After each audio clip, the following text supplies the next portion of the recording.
because I was on a game show, Fear Factor. It was my best way to get people away from me. If they ask me, how do we get on Fear Factor? I go, if you want to get on, you can't even talk to me. Because if you talk to me, then I'll have previously known you. Then it could be seen that I helped you get on the show. So I can't talk to you. It was great. It's a great workaround. It was great. And it was true. Yeah. Sorry. So they had someone, did they have someone like really judging the like horse sperm? Going like, we Judging gotta, it? like an official officiating it because it was prize money?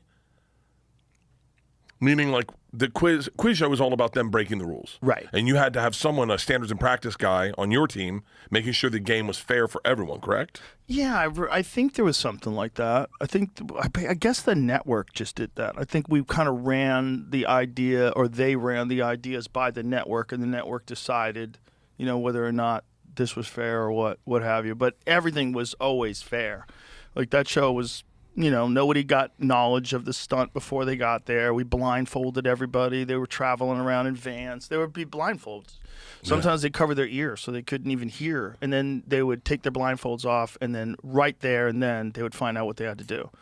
So right there and then they find out they got to get covered in snakes or something like that. And we knew that someone had a fear of snakes. Because you fill out a form, and if you got a fear of snakes, guess what? You might wind up on the snake episode. It was a fucking crazy show. But it was all fair. But that quiz show, they figured it out like the mob figured out the fucking lottery. Whitey Bulger won the lottery twice. Did he really? Yeah. You know how bold you have to be a gangster in South Boston and not just win the lottery once, but win the lottery twice. Like, see if you can find that. How do you rig the numbers that big? That's crazy. I can get away with it. You can kind of get away with stuff before the internet. Before the internet, you could get away with things like that, where you could kind of rig the lottery a couple of times, and everybody's like, Whitey won again? What the fuck?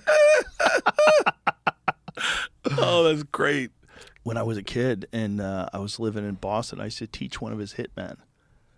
I taught one of his hitmen Taekwondo. Oh, well, what's it like teaching a hitman? It was weird. Are they good students? Yeah, he was very, very disciplined. Yeah, he was like a known guy in the South Boston Irish mob, and he wanted to learn how to fight.